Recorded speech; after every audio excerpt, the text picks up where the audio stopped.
So I'm going to transition a little bit from Flip the Pharmacy. We'll probably come back to that, but you also are involved in CPESN. And also I was wanting to ask you about kind of the beacon piece, which is kind of new, I believe. Thank you for bringing that up. Yeah. So I would be remiss if I don't say that I almost dyed my hair blue for this because... that would have been great. I For know. the podcast? Is that what you're saying? For the podcast? Yes, just specifically for this. I joke I'm with, pretending that you have a Pioneer X logo on that sleeve, but I'm just going to pretend. my appointment's set up. Right? Okay. Or a CPESN logo. Either way. So the Serena, you have had her on. Yes. She's Yep. rock star technician. She has is a rock purple star. hair.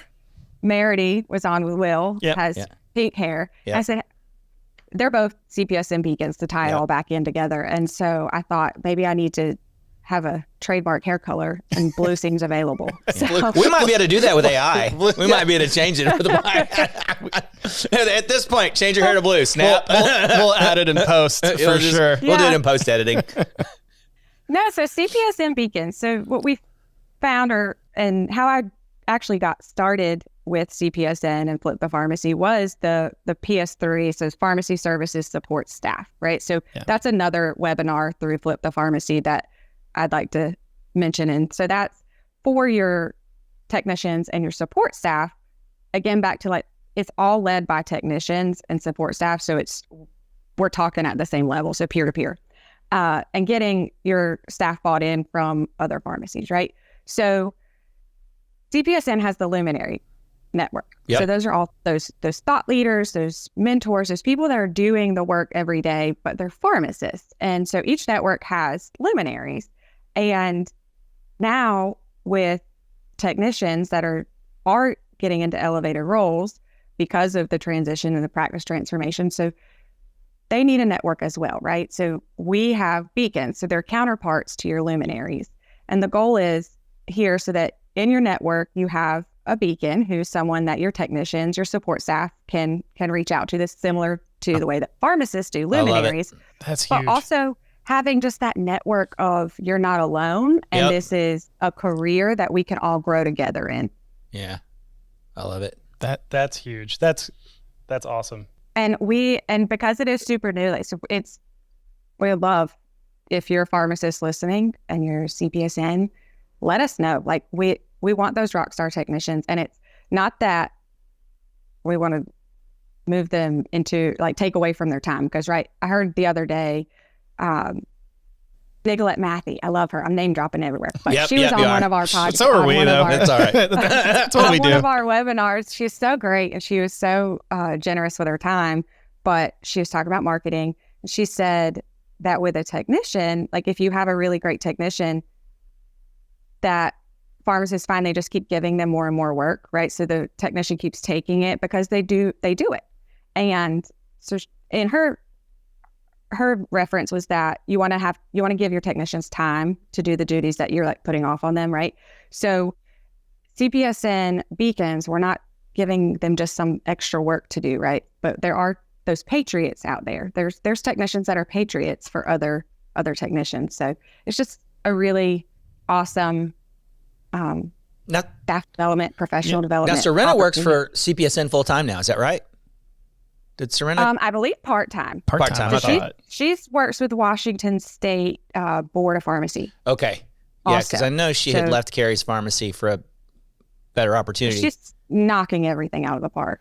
Yes. There's nothing that I tell you. And without Flip the Pharmacy and CPESN, I mean, I was talking to you over the trade shows of the summer. People are asking what's in it for me, right? Everybody wants to know what's in it for them. And outside of just all of the payer opportunities and special purpose networks and things that you can get paid for the services that you're providing, you're also got this great network of people that are just so supportive and encouraging and teach you how to, these little tiny tricks that you could do in your pharmacy. Yeah. So CPESN does CPESN Pharmacy of the Year.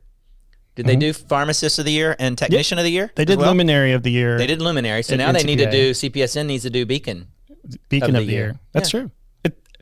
Somebody talk to Troy. All right. It's probably already in the works, honestly.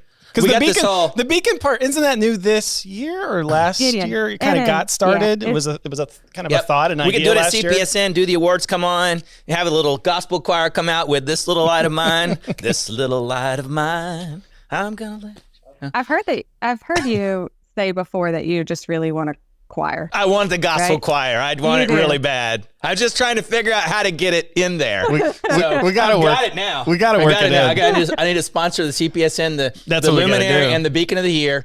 I need to have the gospel choir come out at NCPA and sing This Little Light of Mine. That would be great. That's right. Honestly, that's perfect. And everybody can. That's perfect. I do love the karaoke, so I mean, I'm down.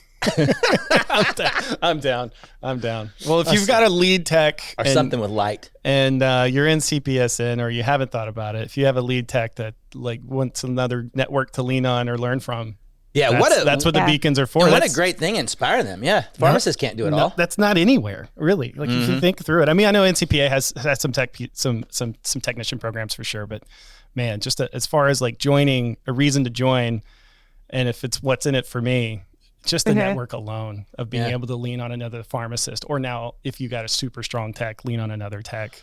And to me, you start getting reasons. You know, a lot of people are like, well, I'll join CPSN when they're doing something for me, right? When they get the thing in my state, when they get enough of it, blah, blah, blah, blah, blah, blah, blah, blah, right? But these connections and this kind of things could start to be reasons to be in there, right? You start building inspiration and it's like a practice transformation network, really. Look at it that way. kind of like, what would we call something like that? Oh, Flip the Pharmacy. Probably That'd be a Flip the great Pharmacy. name. Yeah, just came up with that. Yeah. What we do without you. We're geniuses.